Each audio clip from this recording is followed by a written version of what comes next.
right, well, we're back online. This is Dr. Ashley Parks sharing a little bit of an overview of the United States healthcare system.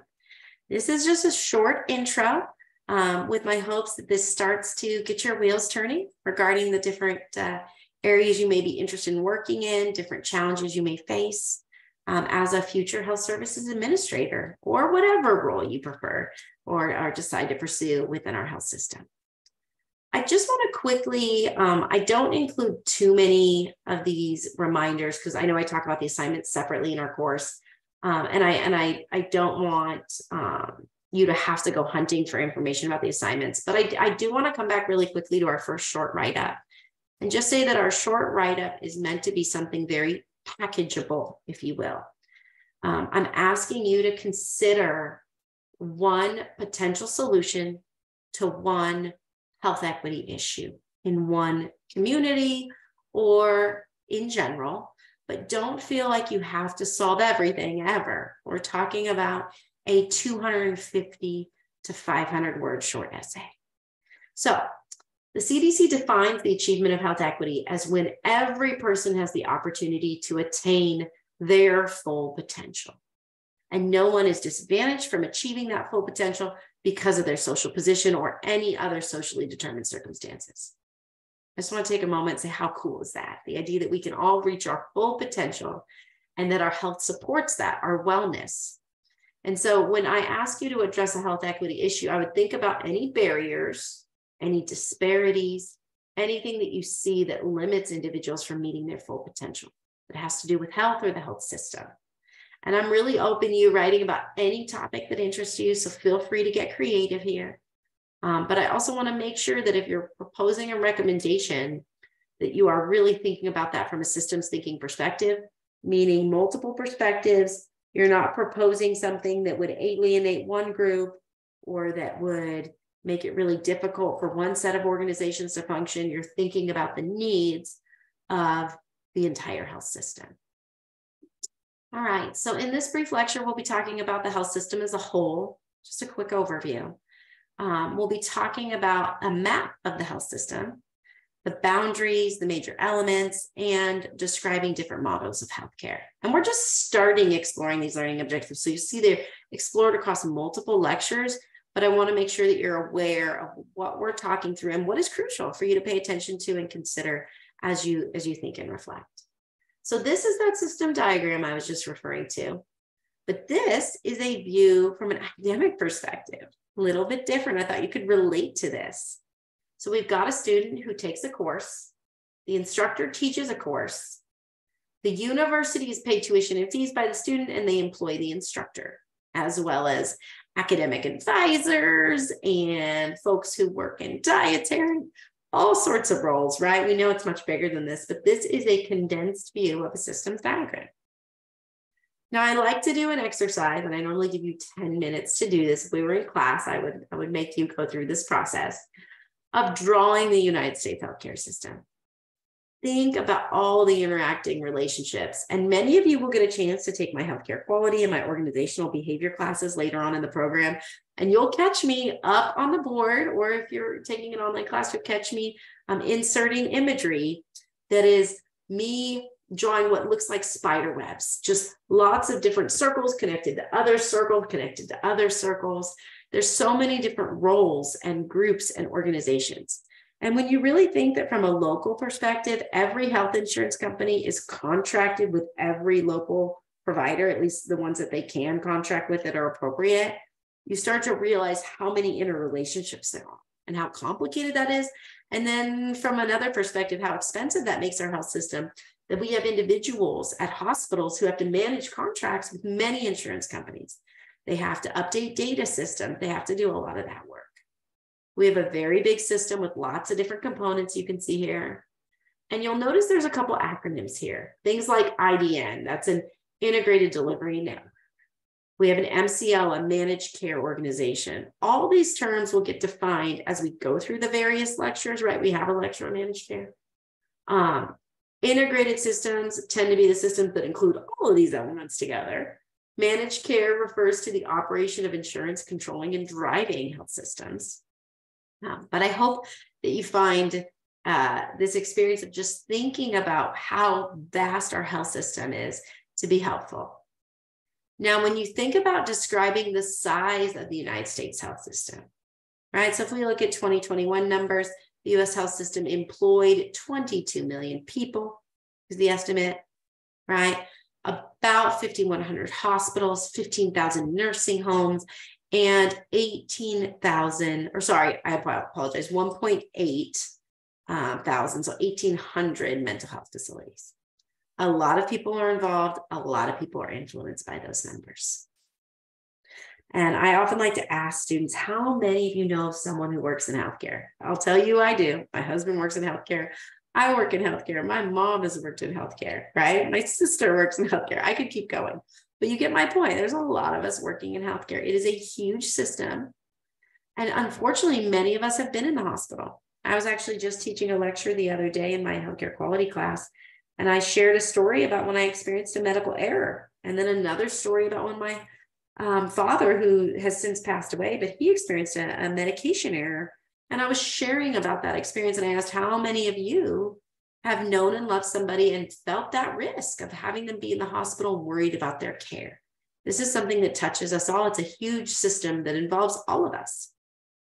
Now, we're going to talk about a couple different subcomponents throughout the course, but for now, let's keep it simple. We've got the payers, so the people who are paying for services.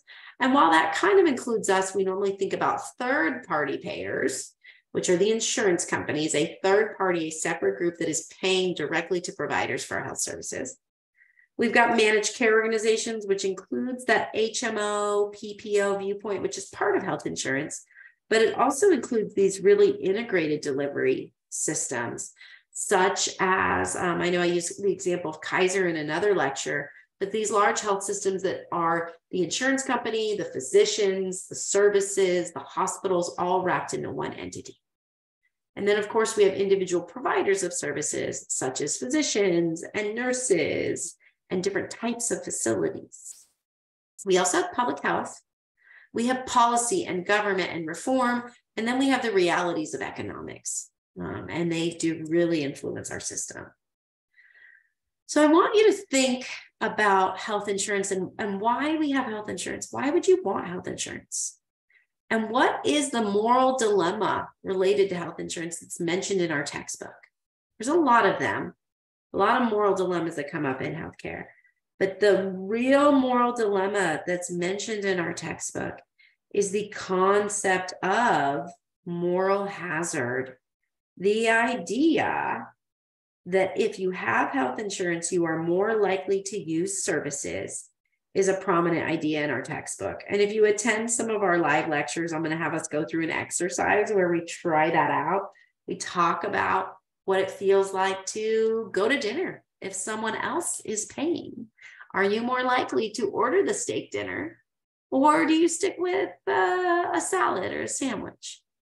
The idea of moral hazard, that concept that's explored in your textbook, explains that when we have health insurance, we're actually more likely to utilize services. And so it impacts our behavior.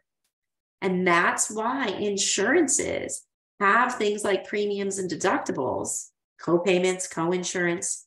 It's called share of costs, but we all pay a little every time we utilize a service in most health systems. And that helps to combat that moral hazard or that tendency to overutilize or increase utilization when you have health insurance.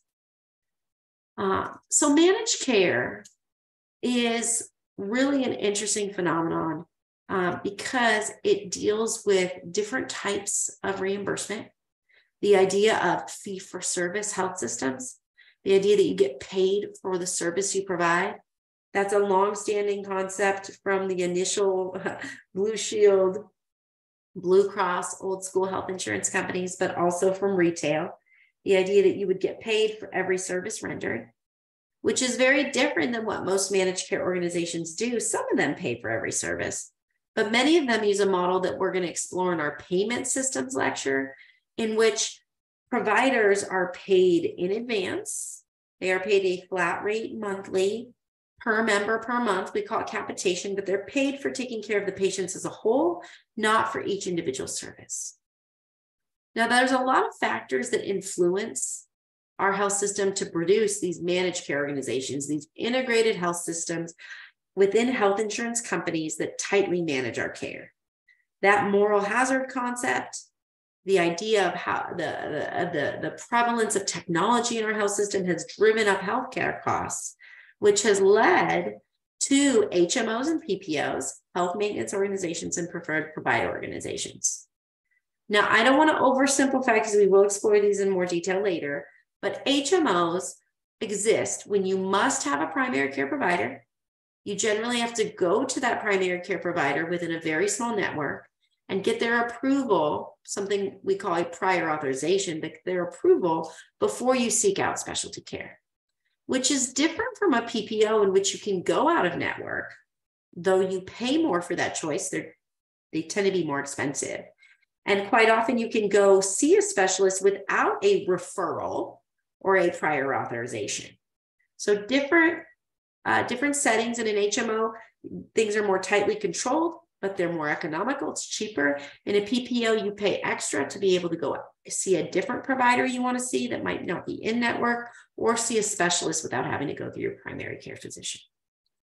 Now, Dr. Spalding shared a really interesting article with me, and it's regarding a survey of 2,100 American doctors. And they found that 65% of those physicians reported that 50 to 30% of all medical care that they saw in their experience was unnecessary. They also reported an estimated 11% of all procedures were unnecessary, meaning surgeries.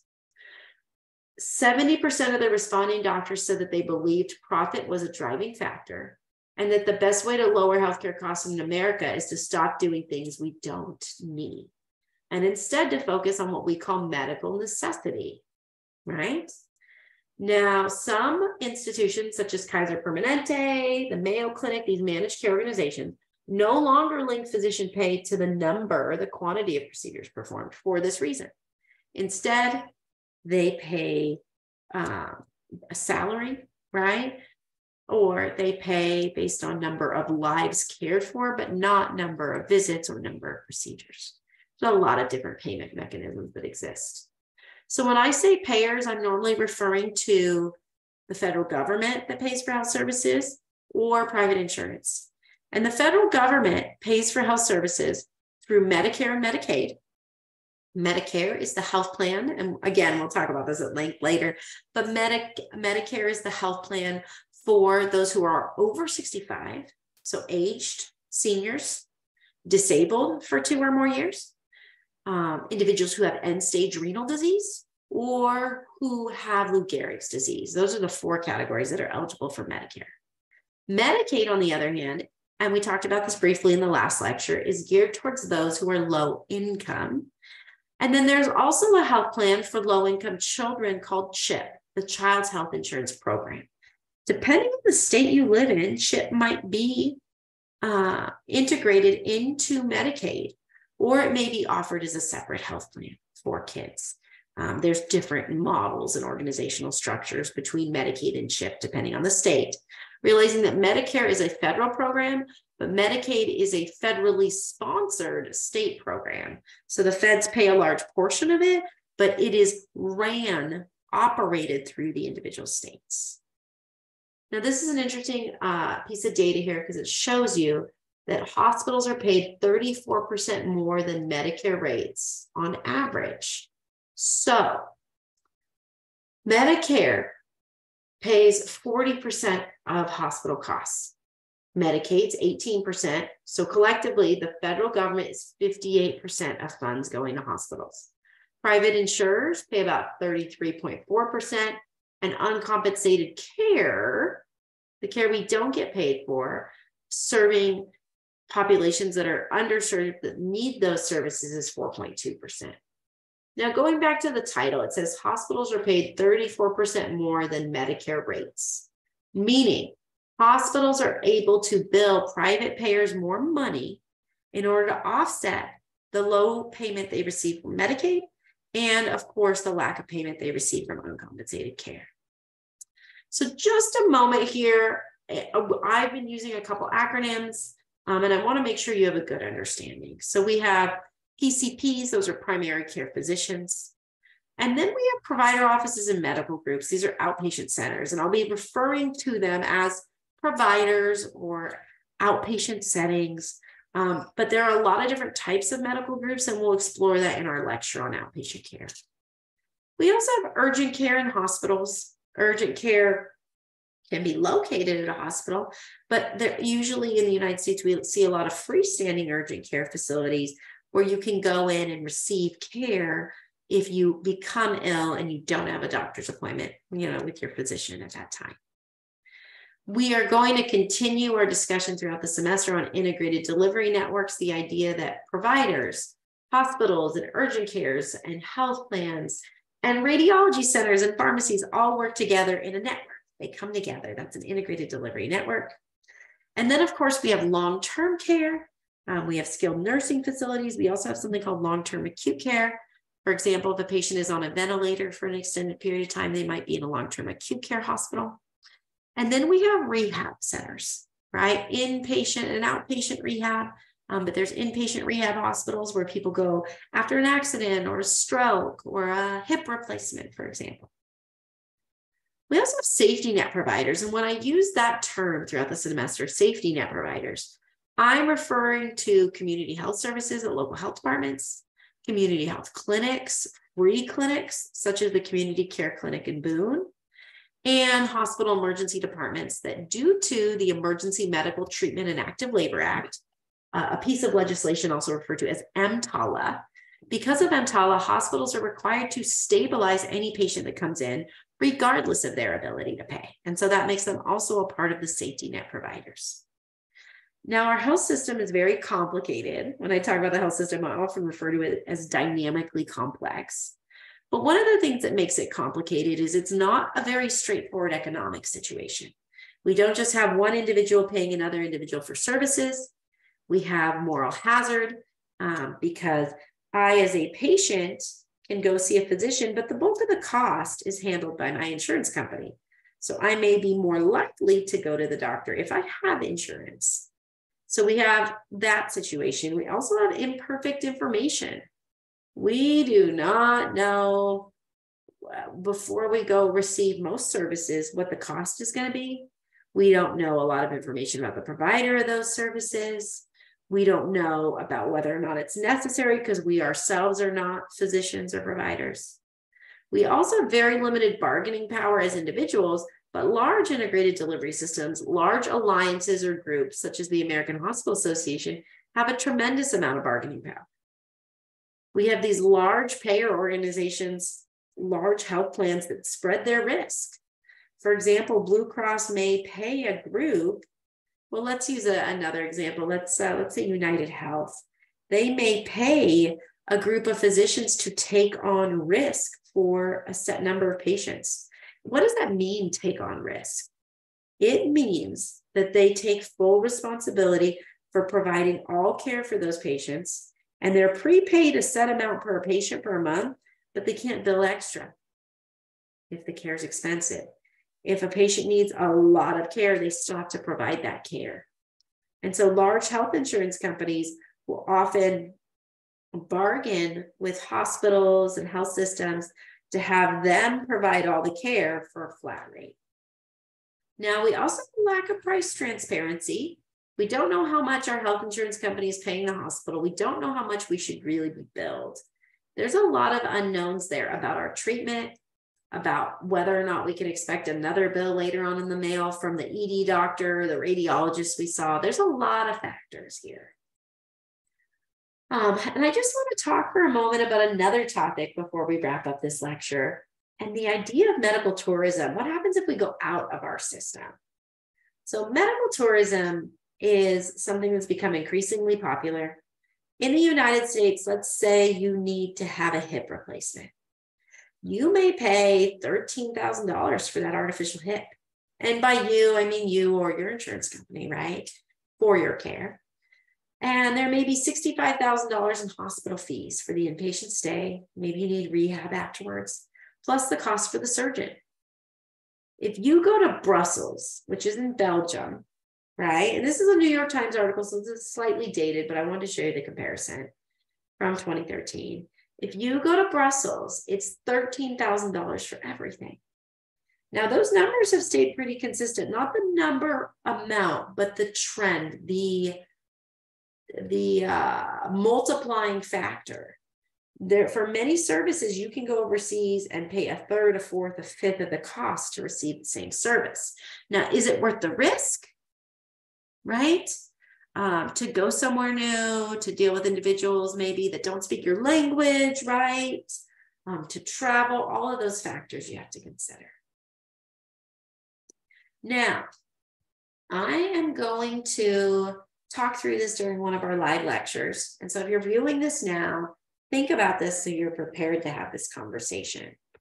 I want you to consider a country with a different healthcare system. And I want you to take a moment, and we'll take maybe 10, 15 minutes to do this. Consider the layout of that country's health system. And when I say that, and I say online research, that sounds like a ton of work. No. If I were to Google right now Germany's health system, I can pull up a map of how Germany coordinates their health system, their health, what they call their sickness funds, and their model. It's very, very quick to do. And then I want to discuss really quickly some of the different models. So I'll be posting a little reminder during the semester, but if you could please consider an outside health system, pull up and save an image, a diagram of what that health system looks like. It will really add to our discussion during our second week of our class together. As always, please come see me with any questions. My hope is that these lectures start to provide you some exposure. I never want to talk in jargon or language that you don't understand. However, there's a lot of jargon in our health system. So please bear with me. After we make it through our semester together, I think you'll see that the terms and the definitions and the acronyms will really start to come together. But it is never do I want you to feel like you can't ask a question. You're never on your own. So if you want a better understanding of integrated delivery systems, if you want me to explain how primary care providers provide referrals for services in different places, but I'd be glad to dive into really specific details about specific concepts with you. So just come see me. There's no such thing as an inappropriate question, as long as it's not rude, right? But you can ask certainly anything about the health system, and I will do my best to answer. All right. Well, thank you so much for taking time to listen to this. I know it's not always fun to just listen to a recording, but I hope it adds value to your understanding. And as you continue your way through the course, I want to encourage you to listen to these recordings. Maybe, if you're at home and you need to fold laundry, if you are, waiting somewhere, cue up a recording. Wouldn't hurt to, take notes, of course, but listening to these 1, 2, 3 times while you're doing other tasks that don't involve your brain. You can't do homework at the same time. It doesn't work that way. You won't be able to focus. But if you're folding laundry or doing dishes, just hearing me talk through some of this might be a really good way to get used to the content. So I encourage you to leverage that passive time where maybe you're not doing a lot in your life versus feeling like you don't have enough time to squeeze this in. Leverage that type of time to go through and listen to some of these recordings and reach out to me with questions. All right. Well, thank you so much. Have a great day. Bye-bye.